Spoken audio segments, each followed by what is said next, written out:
সবাই একটু থাকবেন। আউযু বিল্লাহি মিনাশ শাইতানির রাজীম। ওয়া আকিমুস সালাতা ওয়া আতুজ যাকাহ। সবাই বলেন।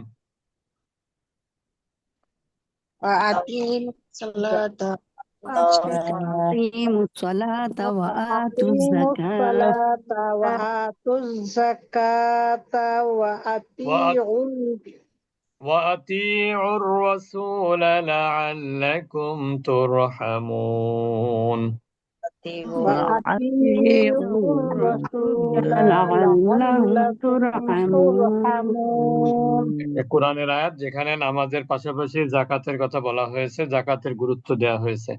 আল্লাহ সুবহানাহু ওয়া তাআলা বলছেন, সালাত কায়েম করো, জাকাত প্রদান করো এবং রাসূলের আনুগত্য করো যাতে তোমরা অনুগ্রহ প্রাপ্ত হও।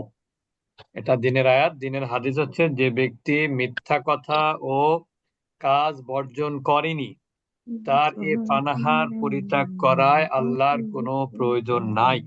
তার মানে এখানে আমাদের কাছে যে মেসেজটা আসছে, দুইটা মেসেজ। কোরআনের আয়াতের মেসেজ হলো শুধু সালাত কায়েমের মধ্যেই ইমানদারিতা না, শুধু সালাত কায়েমের মধ্যেই আল্লাহর হুকুম পালন শেষ না, বরং সালাতের পাশাপাশি সালাত হচ্ছে শারীরিক ইবাদত, জাকাত হলো আর্থিক ইবাদত। মানুষ হলো শরীরের থেকে অর্থকে বেশি গুরুত্ব দিয়ে থাকে, অনেক মানুষ। আবার কিছু কিছু মানুষ আছে অর্থ থেকে শরীরের গুরুত্ব বেশি দেয়।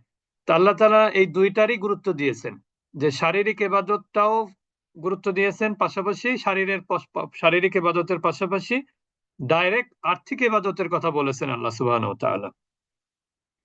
দ্বিতীয় দিনের হাদিসে যেটা বলা হয়েছে, আমরা সবাই সিয়াম পালন করছি, কিন্তু আমাদের বিশেষ একটা জায়গা এখানে আল্লাহ রসুল চিহ্নিত করেছেন, সেটা হলো মিথ্যা কথা বলা এবং মিথ্যা কাজ। অর্থাৎ যে কাজটা আপনি করেন, মানে মিথ্যা কাজ তো মিথ্যা হয় না।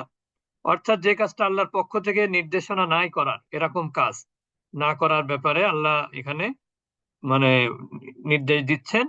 অর্থাৎ সিয়াম যে পালন করবে সে একদিকে মিথ্যা তো বলবেই না, আর আল্লাহর নির্দেশিত পথেই সে চলবে।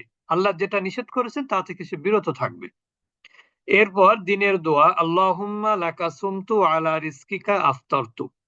অর্থাৎ, হে আল্লাহ, আমি আপনার উদ্দেশ্যে সিয়াম পালন করেছি এবং আপনার দোয়া রিজিক দ্বারাই ইফতার করেছি। এটা আমরা অনেকে ভুল করে সেহরির সময় পড়ে ফেলি। আসলে এটা কখন পড়তে হবে? আল্লাহুম্মা লাকা, হে আল্লাহ তোমার জন্য, সুমতু মানে কি, আমি সিয়াম পালন করেছি। তার মানে কি, সিয়াম পালনের পরে এই কথাটা বলা হয়। ওয়ালা রিজকিকা, এবং আপনার রিজিক দিয়েই আফতার তু, আমি সিয়াম ভঙ্গ করলাম। তার মানে কি, ইফতার করলাম। আফতারা মানে ভঙ্গ করা, ভেঙে ফেলা।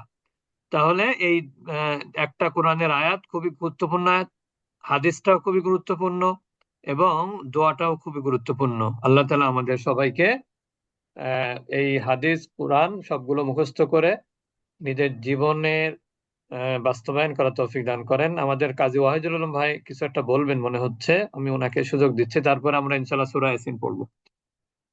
আসসালামু আলাইকুম ওয়া রাহমাতুল্লাহি ওয়া বারাকাতুহু। ওয়ালাইকুম আসসালাম।